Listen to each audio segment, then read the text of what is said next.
audiencia pública. Señor relator, de cuenta de la causa que será materia de vista. Señora Presidenta, vista de la causa del día 11 de agosto del año 2023 en el recurso de nulidad para el reglamento 123.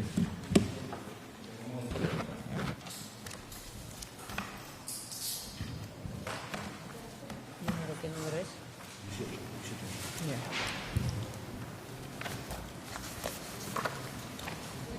Bien, de cuenta con relación a la concurrencia de las partes.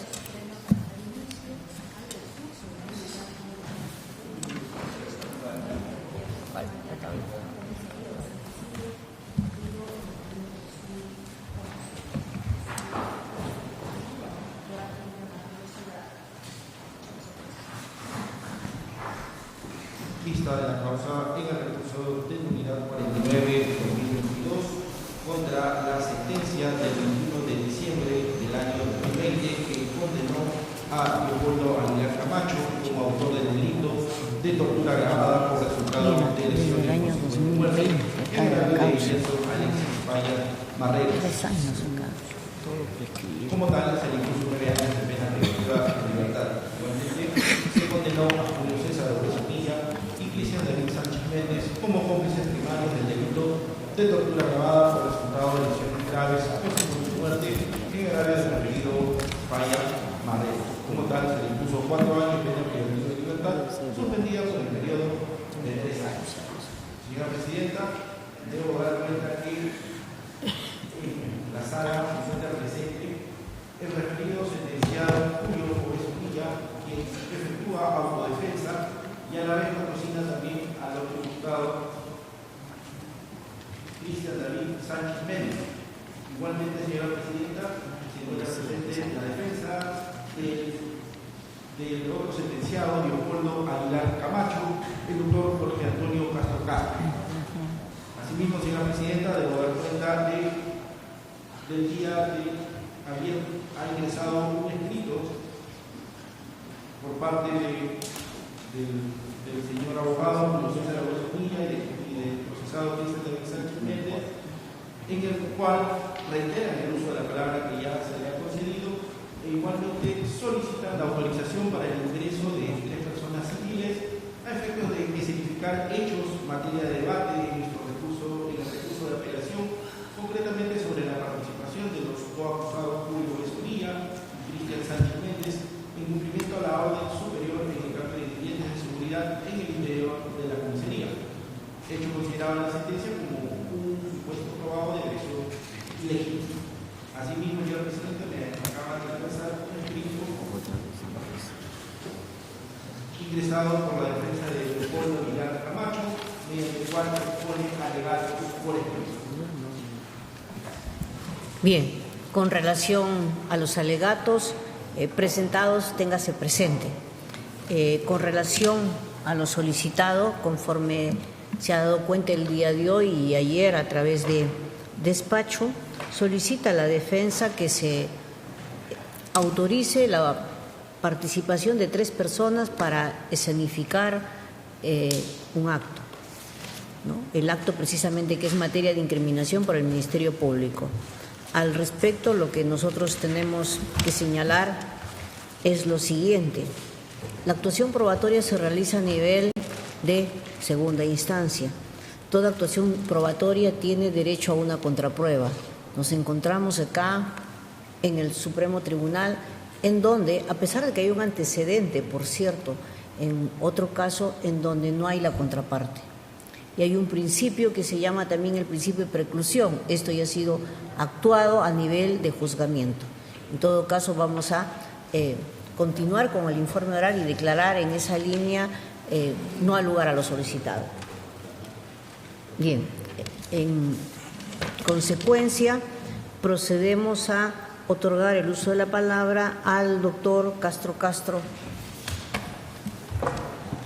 Muchas gracias, señora Presidenta, señores magistrados. Soy la defensa técnica de Leopoldo Aguilar Camacho, suboficial de la Policía Nacional, que al momento que se realizaron los hechos en agravio de Gerson Falla Marreros, en la comisaría de San Borja y en su traslado, él estaba como segunda opción para prestar un auxilio ante el ingreso de Gerson Falla Marreros a una panadería a donde había concurrido violentamente y tenía en su indumentaria cierto desaliño, estaba con aliento alcohólico y decía que lo perseguían porque lo querían matar. Bajo esas circunstancias, entonces, el Servicio Integrado de San Borja desplaza a 3 unidades. A la primera unidad que estaba al mando del suboficial Guamán, quien posteriormente ya fue condenado y ya tiene una sentencia, Guamán. En segundo lugar, se desplaza Leopoldo Aguilar Camacho con otro vehículo, con el Serenazgo, y en tercer lugar viene otro efectivo de otro cuadrante, el señor Valeriano Bento. Se reúnen en la panadería donde había ingresado violentamente a las 9:15 de la mañana el agraviado, argumentando que lo persiguen y que lo quieren matar. Así entonces lo trasladan a la comisaría de San Borja en un tiempo aproximado de unos 15 minutos. En el trayecto, en la tolva de la camioneta, estaba mi cliente. Acusan a mi cliente que le ha puesto la rodilla y le ha fracturado el esternón y que le ha dado golpes severos que definitivamente lo han calificado como tortura o algo así, y con múltiples lesiones. Mi patrocinado voluntariamente, cuando se le tomó la declaración, dijo que había utilizado la vara de la ley en forma moderada 3 veces en los glúteos. Y así llegó a la comisaría, dejó al intervenido, se fue y ya no regresó más. Mi patrocinado está siendo fue siendo juzgado por el delito que ya nos ha indicado el señor relator. Y entonces acá viene el problema. Cuando yo me cargo de la defensa, mi cliente ya estaba con prisión preventiva por 36 meses. Yo encuentro el caso ya empezado de esa manera, denunciado por el Ministerio Público y con la apertura de instrucción en ese mismo contexto. Pero cuando vamos a juicio oral, tenemos el derecho de presentar una prueba nueva como contradictorio a la imputación que se hacía. Yo realizo una serie de investigaciones, el caso, qué cosa es lo que había pasado con este joven, en atención al resultado muerte. A los 2 días se murió el señor Gerson Falla Marreros. Entonces recurro yo a Magdalena, a la comisaría, y encuentro por lo menos 5 medios probatorios vinculantes a un caso de violencia familiar, que ha sido el detonante para que la ex esposa, que ya tenía un conviviente y tenía un hijo, estaba pretendiendo llevarse al hijo que tenían con el señor Gerson Falla Marreros. Inclusive lo quiso raptar del colegio, pusieron la denuncia correspondiente y ahí empieza el problema. Pero además de eso, la ex esposa de mi cliente lo denuncia por tocamientos indebidos para que lo metan preso a Gerson Falla Marreros en la fiscalía. Y él a su vez hace otra denuncia por rapto. Entonces había un conflicto ya entre la pareja dividida, que ya tenía otro conviviente o otra persona y tenía una niña de 8 meses. Y ella quería unir a su hijo porque su papá era un drogadicto y tenía problemas. En ese estado de cosas averiguo si eso es correcto y efectivamente en el Hospital Carrión encuentro un antecedente que había sido operado en el brazo izquierdo porque se había introducido una jeringa, ahí, y lo operaron porque se estaba inyectando. Entonces, todas estas situaciones tenía conocimiento el papá, tenía conocimiento la mamá de Gerson Falla Marreros, y entonces acá viene la situación. ¿Qué hacemos? ¿Quién tenía la intención de separar, de traer a su hijo con justo derecho? No podía, era la madre. Pero al mismo tiempo la madre ya tenía un conviviente, ya tenía un hijo. Habían instalado su domicilio real en inmediaciones de San Borja, en una calle Modiglianes, al costadito de donde está Entel Perú, allá en San Borja. es doña María Jimena Yáñez Siguas, es el señor Aarón Anco, José Daniel Hidalgo Segris, que es el conviviente, y Luis Alba Siguas es hermano del conviviente. Estas personas son los autores materiales e intelectuales de la paliza que le dieron a este señor y que a los 2 días de llegar a su casa fallece. Pero fallece por un diagnóstico de radiomiólisis. ¿Qué cosa es esto? Desprendimiento de fibras musculares internas por los golpes, por los traumatismos, con inflamación del cerebro y otras partes del cuerpo severamente golpeados que no son de una vara de goma. El mismo agraviado, cuando entra a la panadería, dice que lo están siguiendo porque lo quieren matar y señala él mismo, porque así declaró en la comisaría, que el responsable es el conviviente, que es su esposa, y el autor es Aarón Anco, que era una persona contratada para causar las graves lesiones al señor Gerson Falla Marreros. Señores magistrados, alcanzado aproximadamente 8 elementos de prueba de defensa, introduzco el juicio oral, como me corresponde, como prueba nueva para el contradictorio, y resulta que estas pruebas no han sido consideradas en la sentencia. Por lo tanto, se ha infringido el artículo 139, inciso 3 de la Constitución Política del Estado, el derecho a probar, el derecho a la verdad, el derecho a demostrar que no es la intervención policial la que ha ocasionado el problema. Él tenía ya otros problemas mayores. Y acompañé todas las constancias policiales, inclusive las solicitudes de garantías personales que ya lo habían amenazado al papá y a él mismo que lo iban a matar. Nada de esto está en el juicio oral. No ha habido oposición a mis pruebas. No ha habido ninguna, el mismo fiscal de la causa no dijo nada. La prueba está intacta, pero no está en la sentencia. Señores magistrados, efectivamente lo pasan, sale, se va, lo lleva la policía, lo auxilia, van al Casimiro Ulloa y ahí solamente le recetan un diclofenaco para algunos golpes. Se va a su casa, se vuelve a escapar, se va a la calle Modigliani y le dan otra paliza con un palo de béisbol, lo muelen al muchacho en todo el cuerpo. El resultado, 55 lesiones de diferente contextura, calibre y dolor que le hubieran causado a este joven, que ha generado pues que el padre lo vuelva a encontrar en la calle nuevamente porque había ido a buscar a la mamá para recuperar a su hijo y está totalmente golpeado por toda parte del cuerpo. Esto está en la necropsia. A mi cliente le han acusado que él ha causado 55 lesiones con 3 varazos de una vara de goma. No me parece correcto. En atención a estas circunstancias, por eso alcancé yo un alegato escrito donde está foja por foja las pruebas que yo he acompañado y que no han sido tomadas en consideración. La defensa técnica, al amparo del artículo 139 y 5, incisos 3, 5 y 14, considero que se ha violentado el debido proceso. Considero que no se ha hecho lo que se tenía que hacer y las pruebas incorporadas, no tachadas, no observadas, no perjudicadas, están intactas, que no se han tomado en cuenta.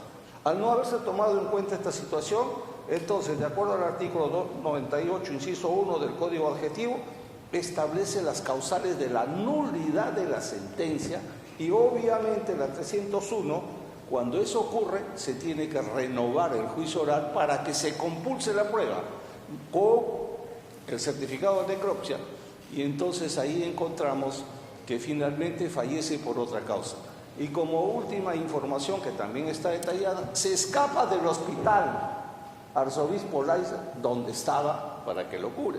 Se va con la jeringa, se va a la calle, se vuelve a ir a la calle Modigliani, su padre lo trae y lo vuelve a internar, y a las 8 horas fallece por este tipo de situaciones. Este joven, quien en el hospital, cuando lo entrevista el doctor Nugget, le dice que ha sido golpeado con un palo de béisbol en diferentes partes del cuerpo y que la responsable es su ex esposa. Señores magistrados, muchas gracias. Eso es lo que tengo que decir respecto a mi patrocinador.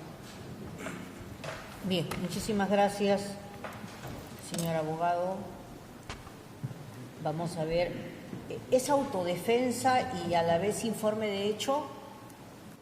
Señora Presidenta, buenos días. Milla, Julio César, Sí, señora usted va a hacer Presidenta. su autodefensa. Sí, voy a realizar mi autodefensa. Correcto. Adelante. Muchas gracias, señora Presidenta, señores integrantes de este Tribunal Supremo. Asumo mi propia defensa en razón del recurso de apelación, el recurso de nulidad que envía apelación vino a su digno despacho. Señores magistrados, como bien lo ha referido el abogado que me antecedió, los hechos acontecen al día 22 de abril del año 2011. De manera resumida, la sentencia establece 3 escenarios de agresión a Gerson Falla: en el lugar de la intervención, en el transcurso y en la comisaría. Lo que corresponde a mi defensa corresponde al tercer escenario, según la sentencia. ¿Por qué? Vea usted, refiere lo siguiente. Dice que en el tercer acto de agresión se habría suscitado en la comisaría con la participación de Julio César Obeso Milla, Cristian Sánchez Méndez y el señor Aguilar Leopoldo. Este escenario se habría dado entre 10 a 11 de la mañana, en el momento que se iba a realizar un cambio de marrocas. Pero no quiero dejar de pasar por alto esto. ¿Por qué Julio Obeso no tiene en la sentencia el hecho al primer acto de agresión, que es en el lugar de la intervención, o el segundo acto, que es en el traslado? Porque Julio Obeso Milla, como Sánchez Méndez, trabajaban en la comisaría, no realizábamos trabajo exterior. Es decir, estábamos asignados a la oficina de delitos y faltas, que se ubicaba en el segundo piso de la comisaría. Eso está aprobado y afirmado en la sentencia, no hay duda. Pero ¿qué sucede? Que entre ese horario de 10 a 11 de la mañana, Julio Obeso Milla y Sánchez Méndez retornaban con 2 detenidos distintos a este hecho. Me refiero concretamente al señor Domínguez Carrillo y Luigi Carvajal, que están también ahí consignados en la sentencia. Retornaban de una diligencia que se llaman exámenes de ley. Esto en razón que habían sido detenidos por un delito de robo agravado. Es decir, en mi condición de suboficial de la sección de delito estaba abocado a una investigación. Circunstancialmente, cuando yo retorno de los exámenes de ley que se llevan en la parte exterior y que está encargado el personal policial de la detención de estas personas, es que cruzamos por el primer piso para dirigirnos al calabozo e internar a estas 2 personas hasta que se cumpla con la demás diligencia, como son declaraciones, entre otros. Circunstancias en que el capitán Pablo Yola Castillo, y así ha firmado desde un inicio, le da la orden. ¿A quién le da la orden? Al señor Julio Obeso Milla, por tener el grado de suboficial de segunda, con 4 años de servicio, y le dice: suboficial, Obeso, apoya el cambio de marrocas. Aquí hay un dato, señores magistrados, que con todo respeto le pido su reflexión jurídica. ¿Qué sucede?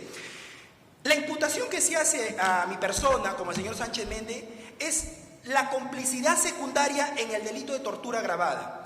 Y sobre esto yo le pido toda su atención, señores magistrados, porque se da a entender que hay una actitud dolosa, hay un comportamiento doloso, es decir, una representación mental de lo que estaban realizando Leopoldo Aguilar, Guamán Álvarez, con una persona que habrían traído de la parte exterior, me refiero a Gerson Falla, y que se encontraba en la comisaría, y de alguna otra manera,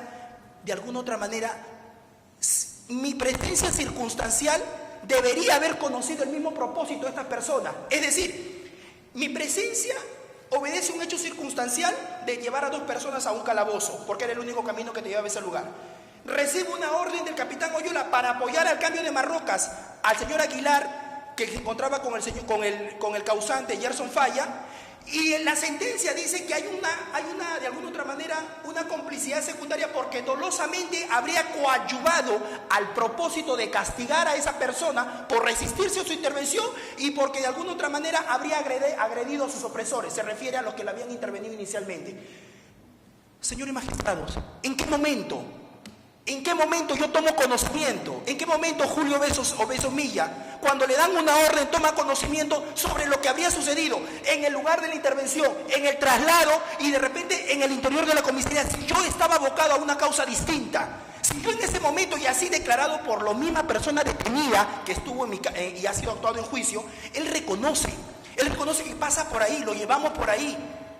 Pero ¿en qué momento yo puedo tomar conocimiento si se resistió a una intervención, si le faltó el respeto a los policías? Pero sin embargo, vea usted, ¿qué dice la sentencia? Dice que él no solamente ha coadyuvado a los actos de agresión a Gerson Falla en este tercer escenario, sino que además realizó un uso innecesario y excesivo de la fuerza. Y para esto yo pedí una escenificación y con todo respeto acepto su decisión. Cuando se habla del uso innecesario, la sentencia dice, señores magistrados, de que ya la persona, Gerson Falla, que por cierto, ojo, tenía las marrocas con las manos hacia adelante, es decir, tan mal había sido la intervención policial desde el lugar de la intervención que las marrocas no se ponen hacia adelante, los grilletes de seguridad se ponen atrás y sobre eso hay un manual que ustedes muy bien lo conocen. Pero ¿qué sucede? Que cuando Gerson Falla tenía las marrocas hacia adelante, la sentencia dice de que ya se encontraba en un estado de indefensión. No lo dudo, no lo contradigo, pero acá hay una situación que hay que analizarlo, que hay que reflexionar. ¿Y sabe cuál es? Es lo siguiente. Estaba con las marrocas adelante, pero tenía una buena estabilidad física. ¿Qué percibió el capitán Pablo Yola Castillo para pedir a Julio Beso y a Sánchez Méndez para que apoyen al cambio de marroca? Yo lo desconozco. Pero lo cierto es que esa orden era lícita, porque tenía que ponerse correctamente las marrocas. Es ahí, señores magistrados, señor magistrado Guerrero, es ahí donde yo presto mi colaboración en cumplimiento al mandato de la orden del señor capitán. Ahora, el uso innecesario de la fuerza. Cuando Gerson Falla tuvimos el contacto físico, y esto fue confirmado por las personas que han declarado en juicio, mi participación obedeció concretamente a cogerle la cintura. Cogerle la cintura para que Aguilar, que también estaba participando, Sánchez Méndez y el señor Quispe Grover Rojas, que están en los actuados de la sentencia, puedan utilizar la técnica que corresponde. ¿Y qué corresponde? Primero, abrir los grilletes, es decir, con la llave, utilizar los grilletes para abrir. Se entiende que cuando tú abres los grilletes, la persona se libera y adopta una posición o un nivel de fuerza mayor a que cuando lo tiene aquí. No hay que comparar, y esto lo vivimos nosotros día a día y lo seguimos viendo en la vida cotidiana. No hay que confundir que tener los grilletes con las manos hacia atrás es distinto a tener los grilletes con las manos hacia adelante, y sobre todo cuando lo tienes en esta posición. ¿Y cómo van los grilletes hacia la mano atrás? Es una posición totalmente distinta. Teniendo así, tenía estabilidad. Una vez liberado, tenía la fuerza. Gerson Falla, de 26 años o 25 años, no recuerdo, con la corpulencia que lo describe la misma informe de Crop-Seley, presentaba una corpulencia distinta a quien hoy está oralizando este pedido, a quien también en ese momento prestó colaboración como Cristian Sánchez Méndez, si más no me equivoco, con 19 o 20 años de edad. Quien le refiere tenía en ese entonces 24 años de edad. Hemos ofrecido una foto de en ese entonces cómo era mi corpulencia física. Entonces, señores magistrados, cuando esa persona se libera para cambiar la posición de marrocas, yo me pregunto, según el manual de procedimientos a la función policial, ¿es que realmente era innecesaria la fuerza, como dice la sentencia? ¿Es que realmente se ha analizado el sentido de este momento? Si es que el uso de la fuerza requería para poder de alguna otra manera cambiar la posición de marrocas. Sobre ello, señores magistrados, sobre ellos no hemos recibido una motivación expresa o suficiente que nos explique. Simplemente se limita a decir, ya era innecesario porque se encontraba en indefensión. Nosotros no lo discutimos porque en un principio había cierto nivel de fuerza, pero liberado y con las manos hacia adelante, a la vez también había un nivel de fuerza que no permitía. No solamente estaba el señor Aguilar, estaba mi persona. Ahora, me he adelantado respecto al tema del dolo. ¿Por qué? Porque en la sentencia, señores jueces, ustedes van a poder advertir que no encontramos una motivación suficiente. ¿Cómo es que Julio Beso, que recibe una orden del capitán Pablo Yola Castillo, pudo representarse de que íbamos a coadyuvar a una agresión, íbamos a coadyuvar a un acto de tortura con la complicidad secundaria? Pero sin embargo, vean ustedes, esta sentencia hace ver de que en ese momento de cambio en Marrocas hubo un acto de agresión. ¿Y por qué dicen que hubo un acto de agresión? Porque hay una declaración del señor Quispe Grover Rojas. Quispe Grover Rojas declara semanas, o para ser más claro, fechas después del día del fallecimiento de Gerson Falla. ¿Y qué sucede? Quispe Grover Rojas declara, ojo, y a eso yo me remito porque sobre eso está basada la sentencia. Toman en cuenta la declaración a nivel administrativo disciplinario en una inspectoría, en donde Quispe Grover Rojas había referido lo siguiente. quiero que le den atención a la declaración que da Quispe Grover Rojas en inspectoría. En principio se redacta el documento, y así lo explica el documento, en la comisaría de San Borja. En una entrevista o en una inspección, en una visita que hace el inspector a la misma comisaría y en una oficina que no corresponde a la inspectoría. Un aspecto formal que no lo tomen en cuenta, no lo tomemos en cuenta. Sin presencia de abogado, tampoco lo tomemos en cuenta. Pero ¿qué sucede? Él comienza a relatar lo que había percibido Quispe Grover Rojas, que por cierto estuvo en este proceso por un tema de encubrimiento real. Dice, bueno, pues sí, cuando llegó Gerson Falla yo pasaba por ahí y brindé mi apoyo. En ese apoyo del cambio de Marroca que sucedió entre 10 y 11 de la mañana, también estuvo Julio Beso Milla y Sánchez Méndez. Bueno, hicieron uso de la fuerza porque el propósito era cambiar el uso de la Marroca. Pero vea usted que en el desarrollo de esta propia declaración ingresan las preguntas sugestivas, las preguntas repetitivas, prohibidos por el derecho penal, y que por cierto, luego lo vamos a aclarar qué es lo que más pasó ahí, pero ya comienza a relatar un escenario que no lo había relatado inicialmente en esa misma declaración. Es decir, en las siguientes preguntas, que por cierto fueron inducidas, sugeridas y con preguntas prohibidas, comienza a referir, bueno, pues también vi que Aguilar le dio de varazos al señor Gerson Falla y en ese momento Julio Beso le cogió de la cabeza el cuello y lo puso contra el suelo. Es decir, comenzó a aumentar una información que inicialmente no la había dado, pero frente a las preguntas sugestivas y repetitivas ya comenzaba a darlo. Termina ahí esa pregunta. Tiempo después le llaman a declarar a la Fiscalía Supranacional en temas de lesa humanidad. Y cuando el señor Grover Rojas Quispe declara, dice lo siguiente: respecto a mi declaración brindada en inspectoría, debo reconocer que el comandante, señor Oriundo Walde, que por cierto ha declarado en este plenario también, me había coaccionado, me había intimidado para declarar porque me amenazó que me iba a dar de baja. Y me ofreció que no me iba a perturbar mi trabajo como suboficial. Además, más allá de eso, ¿y por qué usted firmó? Usted es una persona letrada, es un suboficial. No, es que más allá de ese ofrecimiento, me coaccionó y me intimidó con una situación de que el caso era tan preocupante para las altas esferas de la Policía Nacional de Perú que yo tenía que pronunciar de esa manera. A lo que quiero llegar, señora magistrada, es que la sentencia, más allá de establecer cierta responsabilidad penal en mi complicidad secundaria, tome en cuenta la declaración de inspectoría. En parte, ojo, es decir, afecta el principio de individualidad de la pena, porque es decir, la prueba, la declaración lo corta como una tela y toma lo que sí le conviene y lo que no le conviene lo deja ahí, pero no toma en cuenta los alcances del acuerdo plenario 2-2005 sobre la persistencia en la incriminación de una testimonial. Sobre ello no desarrolla nada, lo refiere sí para el análisis de su fundamentación y su consideración, pero sobre ello no motiva, y eso es lo que a mí me genera una preocupación, porque luego así este testigo, Quispe Grover Rojas, declara también en el plenario como acusado por el delito de encubrimiento real, y que por cierto, por haber dado una segunda versión, donde dice, ahora sí me encuentro garantizado mi derecho ante esta fiscalía, porque tengo mi abogado, porque me han citado formalmente y porque nadie me intimida, nadie me coacciona, ahora sí voy a decir mi verdad. De alguna otra manera se toma esa versión, es decir, existiendo dos versiones en Fiscalía y Inspectoría, lo tome en cuenta para para de alguna otra manera atribuir la complicidad secundaria a mi persona. Señores jueces, otro punto que hay que tener presente es lo siguiente: se confunde bastante el tercer acto de agresión que nosotros no dudamos que se haya dado en la comisaría de San Borja, con unos videos que fueron propalados en los medios de comunicación. ¿Y por qué lo digo ello, señores jueces? Todos hemos visto estos casos en los medios de comunicación. Hay dos videos que circulan hasta el día de hoy en los medios de comunicación. ¿Y sabe qué? ¿Cuál es lo grave? Que lo grave es que tanto en el requerimiento de requisitoria fiscal, de una manera, yo digo así, extraña, el señor fiscal pretende vincular esos videos con el escenario de cambio de Marroca, que por cierto, actuados en el plenario, se pudo establecer quiénes aparecen en el video. Y me refiero, en ese entonces, el alférez Navarro Valivieso, el suboficial técnico de tercera Delgado, el suboficial técnico de tercera también Salinas, están plenamente identificados, donde se ve que a Gerson Falla lo cargan, lo arrastran, lo dejan en una primera grada de un segundo piso.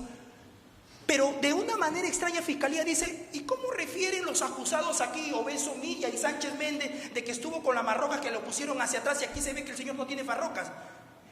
Ese error vino desde Inspectoría, cuando en Inspectoría, de una manera bastante presionada, nos llevó a una diligencia para reconocer los videos, pero ¿quiénes eran las personas? Y de una manera bastante maliciosa lo quisieron vincular a nosotros. Sobre ello, señores jueces, para el plenario en ese entonces, para la sala, y en la sentencia está, quedó claro que nada tiene que ver esos videos con el cambio de Marroca, porque el cambio de Marroca, donde tiene mi participación con la del señor Sánchez Méndez, el señor Leopoldo Aguilar, obedece únicamente a entre 3 y 5 minutos en el momento que Gerson Falla, digamos, media hora después haya ingresado a la comisaría. Señores jueces, finalmente, y algo que también yo lo dejo ya a su consideración, con fecha 10 de mayo del 2017, en la 9ª sesión del desarrollo del juicio, en ese entonces una defensa técnica que yo tuve, un abogado, planteó una excepción de naturaleza de acción.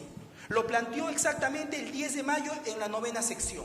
Lo oralizó, generó un debate con el señor representante del Ministerio Público, sesión que por cierto continuó en la 10ª sesión de fecha 26 de mayo del 2017. Terminado ese debate, la señora magistrada Miluska Cano dijo: respecto a este incidente voy a pronunciarme en mi sentencia final. Cuando nosotros recibimos la sentencia, tanto en la oralización como en por escrito, a folios 4 a folios 5 podemos ver los incidentes o las excepciones deducidos en el juicio, y solamente considera 2 excepciones. Excepciones de prescripción planteada por el señor Pablo Oyola Castillo y excepción planteada por la defensa del señor Quispe Rojas Grover. Y no considera mi excepción, que fue oralizado tanto en la 9ª como en la 10ª sesión entre la fecha 10 de mayo del 2017 y 10 y 26 de mayo del 2017. Cuando yo ya me remito a la parte final de la sentencia, yo tampoco encuentro un pronunciamiento.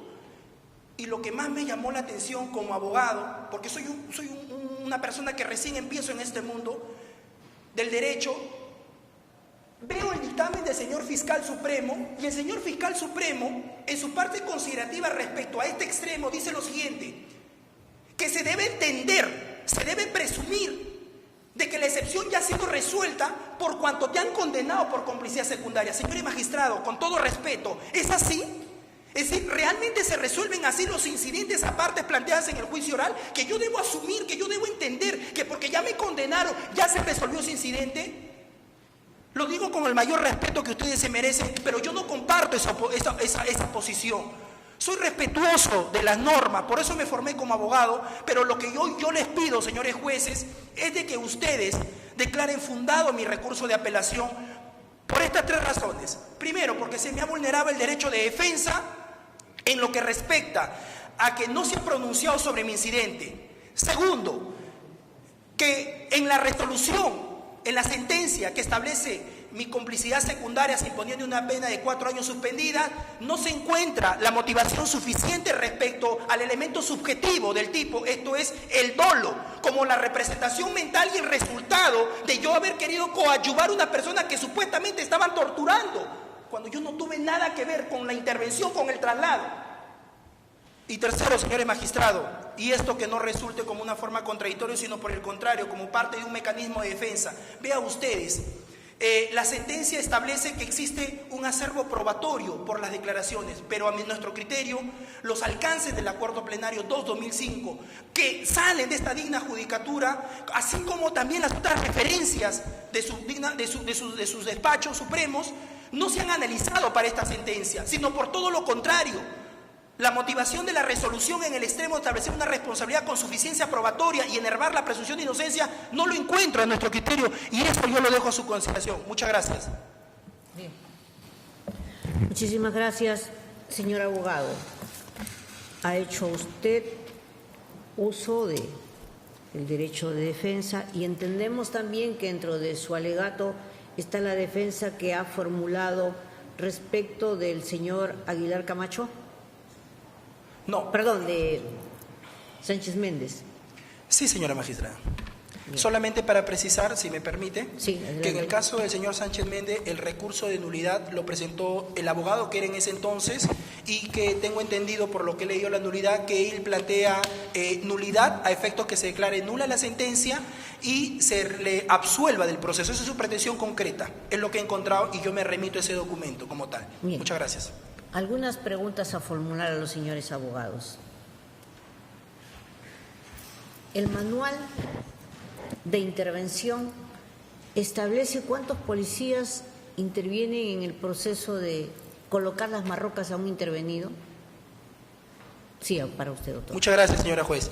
El manual de procedimiento policial, perdón, el manual de derechos humanos vinculados a los procedimientos policiales no establece el número de personas, pero de alguna otra manera deja abierta una posibilidad, y esta es una interpretación, de que cada circunstancia, cada hecho es distinto a lo que podemos ver en el procedimiento que te indican ahí. Es un procedimiento que no solamente requiere de una técnica que debe conocer todo policía, sino que además deja abierta esa posibilidad de que las circunstancias puedan ameritar la participación de más de 2 o 3 personas, como también se ven en los medios de comunicación. 2 o 3 personas para poder colocar unas marrocas.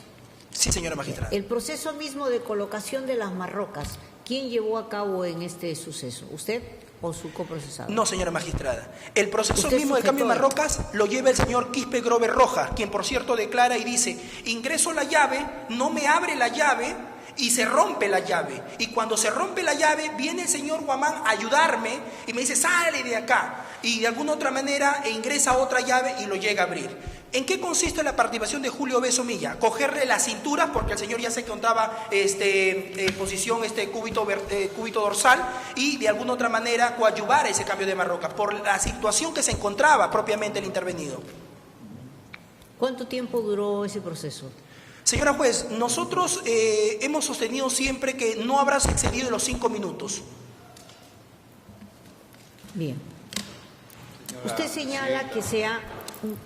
Un momentito, doctor, para concluir. Usted señala que a nivel disciplinario se recibió la declaración del señor Grover Quispe Rojas. Correcto. ¿Esta declaración que se recibió a nivel disciplinario fue oralizada, sometida a contradictorio en el juicio oral? No, señora magistrada, no fue sometida a contradicción. Lo pedimos o lo pidió, creo, uno de los abogados. No fue sometido. Solamente se llevó a la persona como acusado, que es Grover Quispe Rojas, titular de esa declaración de inspectoría, y que, por cierto, era acusado de encubrimiento real, y él nuevamente reafirmó la declaración de fiscalía, no de inspectoría. Bien. Con relación precisamente a ello, él fue a declarar en su condición de procesado, incriminado por el delito de encubrimiento.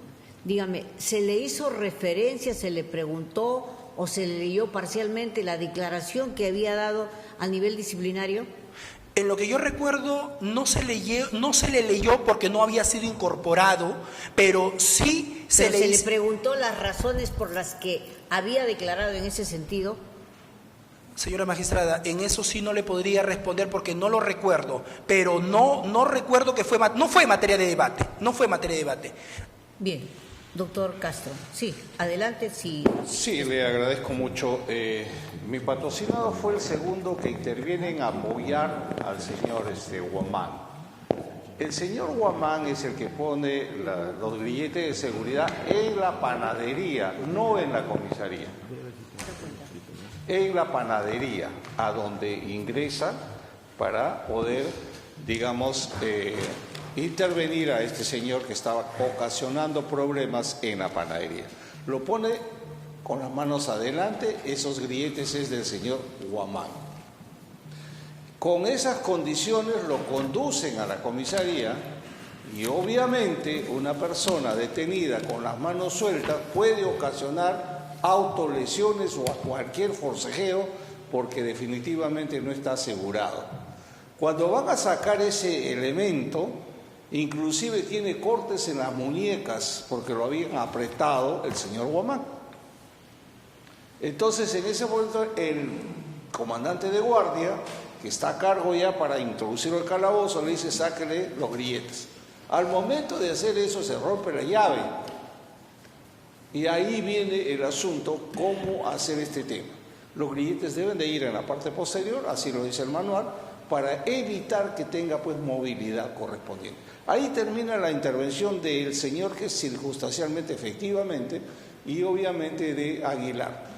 Hay un video que se pasó y se llamó a la esposa porque decían que aparecía en el video mi cliente torturando, pateando, y la señora vio, se hizo la visualización y no está mi cliente. Posteriormente, yo tomo conocimiento de un hecho que definitivamente no tenía la actividad probatoria, en la que este comandante de inspectoría estaba extorsionando a los policías para sacarlos del proceso. Uno de ellos es este Sánchez Méndez, a quien lo amenaza para que diga una cosa, luego se rectifica y así sucesivamente. Entonces, acá tenemos un problema. Él declara como testigo en la inspectoría, después lo cambia por encubrimiento y la otra cosa que estaba hablando ahí. Entonces, esta situación no es la que ha causado la muerte, no es la que ha causado 55 lesiones, nada de eso. Es una situación ya interna entre los policías que dicen esto, dicen, nosotros estamos ausentes.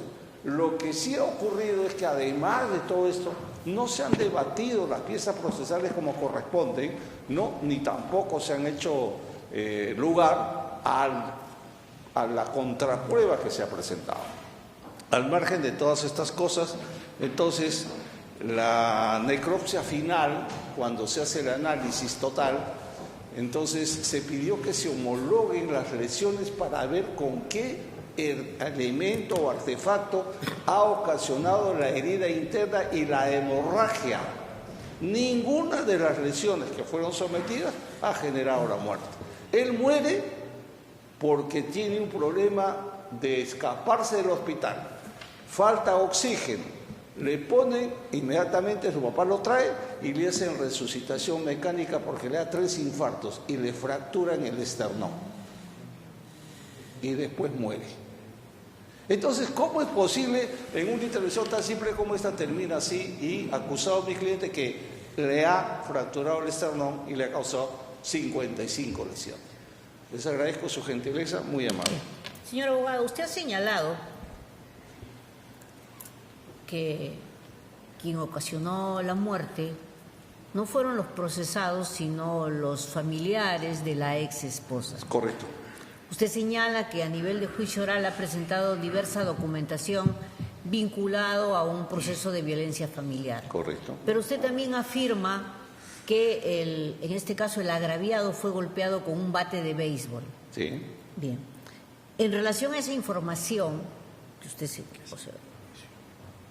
¿con qué medio de prueba cuenta para acreditar ello? ¿O qué cosa se ha advertido en el juzgamiento para que el colegiado pueda haber valorado ello? Existe el certificado médico legal sobre las lesiones causadas con otros elementos, cuando describe la necropsia, número 1. El certificado médico legal, ¿el certificado médico legal expresamente qué dice?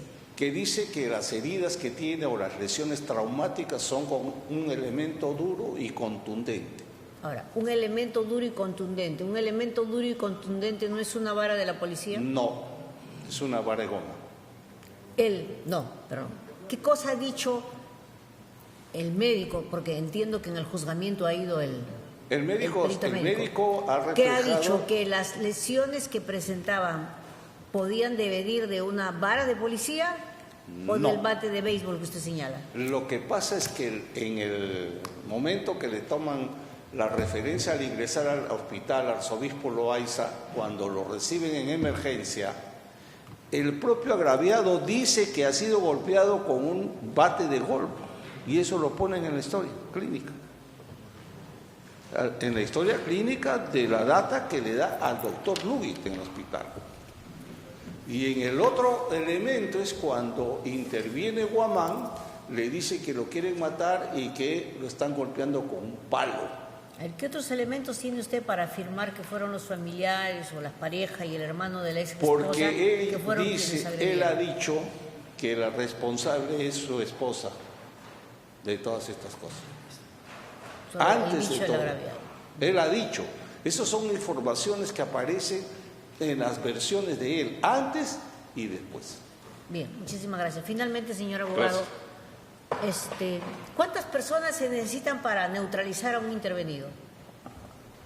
Señora magistrada, sí. De acuerdo al manual. Respondiendo a su pregunta, el manual no especifica cuántas personas deben requerirse para... Concretamente, explícitamente, no lo dice. En el presente caso, ¿cuántas personas intervinieron?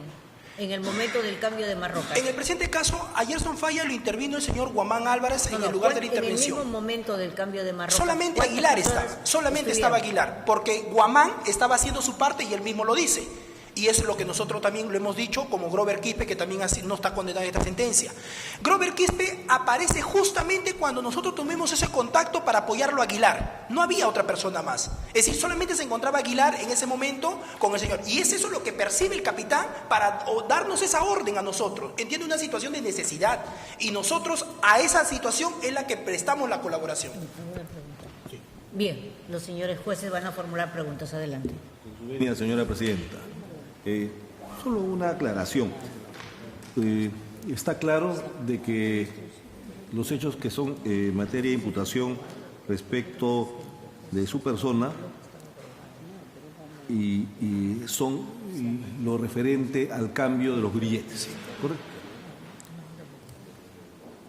Y usted, a una pregunta de la señora presidenta, dijo que sí, depende de las situaciones y que el número de personas que participaron, entre ellos usted, en el cambio de los grilletes, obedecía a la situación en que se encontraba el imputado. Ya no estamos en el escenario de su intervención en la panadería, no estamos en un escenario que esta persona se encuentra en la comisaría. ¿En qué situación se encontraba el señor Gerson Falla Marreros? ¿Se refiere a la situación física de salud, señor magistrado? No. Usted de alguna manera justificó el hecho de que tendría que usted y su coprocesado apoyar al señor Aguilar, ¿correcto? Y cuando la señora presidenta le dijo, y la cantidad de personas, eso depende de la situación. Sí. Y en el caso, la participación de los tres obedece a la situación en que se encontraba. ¿Qué quiere decir? ¿En qué situación se encontraba? Sí, además de estar engrilletado con las manos hacia adelante, contrariamente a lo que dice el reglamento. Correcto. Señor juez, en principio yo quiero aclarar, y lo hago con todo respeto, no es una voluntad propia de apoyar, es el mandato de una orden. Es el mandato de una orden. La situación que uno puede en ese momento percibir es una situación de que la persona no estaba, según el manual de procedimientos a la función policial, no estaba correctamente puestos los grilletes de seguridad. Situación que ameritaba cambiarlo hacia la posición correcta. Entonces, estando la orden, que era cambiar la posición de las marrocas, lo que nosotros pudimos advertir o percibir en ese momento era una situación de necesidad porque Aguilar no lo podía hacer. Entonces, entiendo que la orden, más allá de lícita, era una orden que se ajustaba a una realidad por una necesidad. La resistencia de Gerson Falla no solamente se ha visto en la panadería, no solamente se ha visto en el traslado que están en las imágenes de cámara de seguridad, sino que se ha visto en la misma comisaría, así como se ha podido ver también en la etapa final. Bien, muchas gracias, señor Bosch. Gracias a usted, señor juez. La doctora Castañeda va a formular unas preguntas. No sé. No va.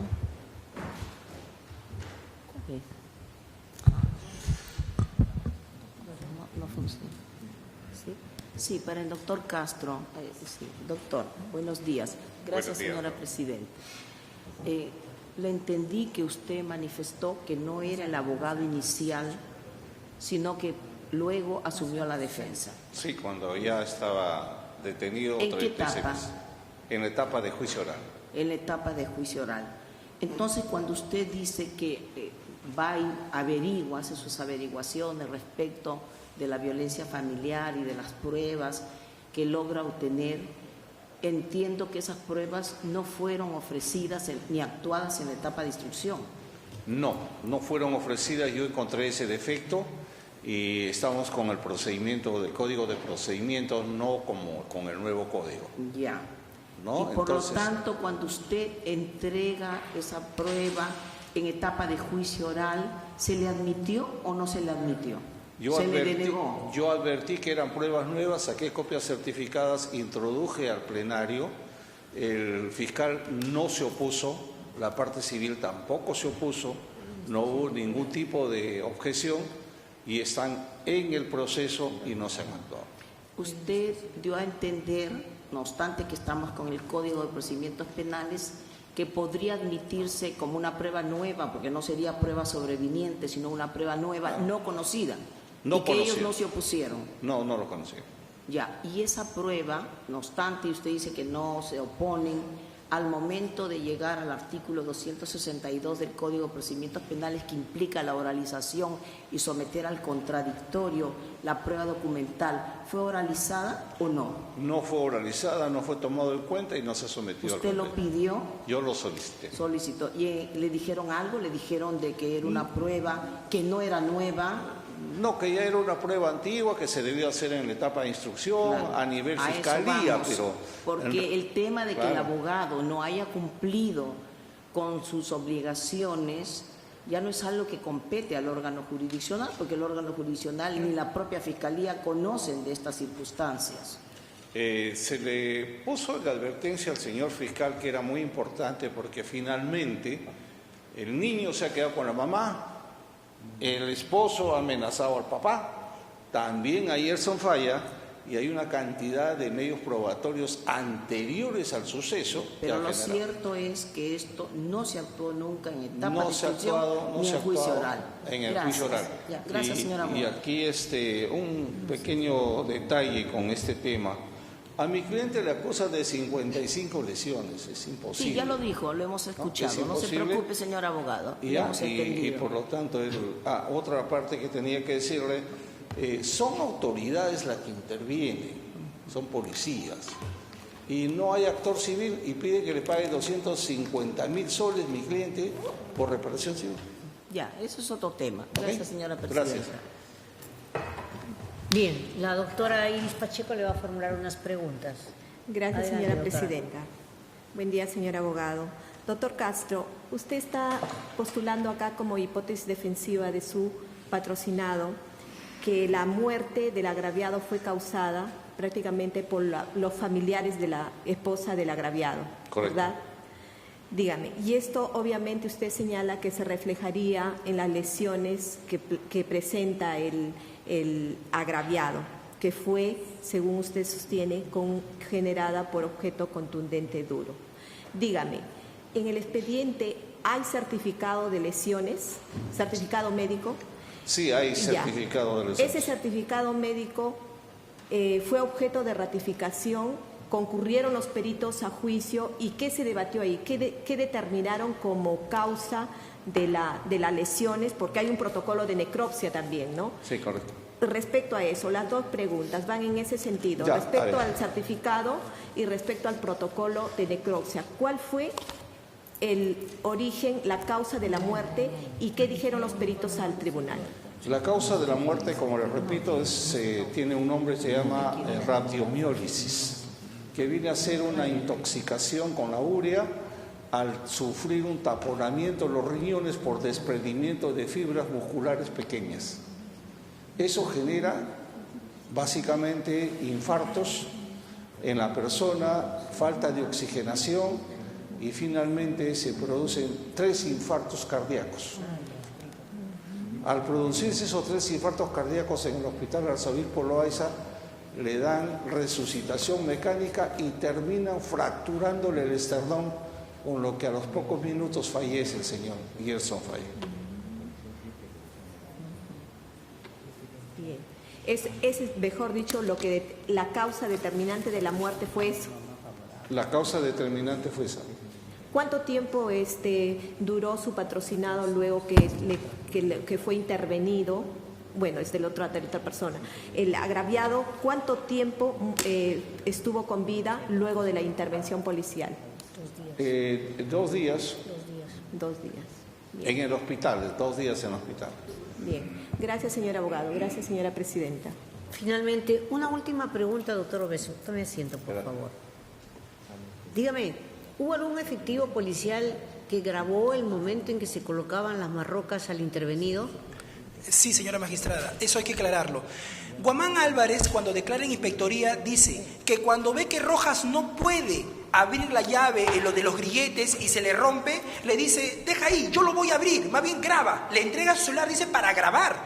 Señora juez, nunca ofreció un video sobre eso Guamán Aguilar, y hay que tener en cuenta que Guamán estuvo en la clandestinidad y cuando le llaman a declarar a inspectoría, lo primero que ofrece son los videos que salen en los medios de comunicación que no tienen nada que ver con el cambio en Marroca. Sin embargo, dice, pero además tengo otros videos que ya lo voy a ofrecer, con el único propósito, hay que tener en cuenta que Guamán tenía más de 25 años de servicio con el grado de suboficial de tercera. Yo era su superior, porque yo era suboficial de segunda, con 4 años de servicio. Él tenía más de 20 años de servicio, suboficial de tercera. Muy independiente, deben saber ustedes que Guamán tenía ya procesos por lesiones, por abuso de autoridad. Entiendo yo que en ese entonces él ya sabía lo que se venía y cómo es que quería intimidar. En muchas oportunidades, como lo han declarado, creo, Aguilar Camacho, fue intimidado para que de alguna otra manera dé su declaración sin afectarlo a él. Pero nunca se ofreció, porque yo siempre le decía, saque ese video si tiene para que se vea realmente el cambio de Marroca. ¿Llegó a presentar el video? ¿Cómo? Perdón.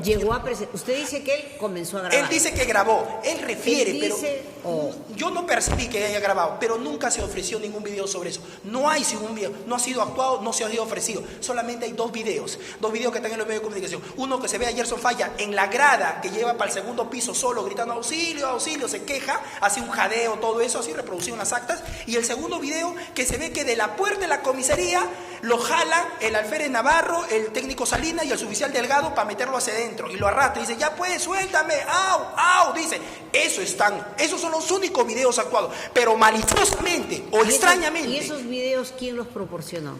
El señor Guamán, en inspectoría, después que estuvo en la clandestinidad y con 5 o 6 meses que le llamaron a declarar, es decir, después de bastante tiempo. Bien, muchísimas gracias. No hay más preguntas que formular. Oído el informe oral, la causa queda al voto. Muchas gracias, muy amable, permiso. Gracias, permiso.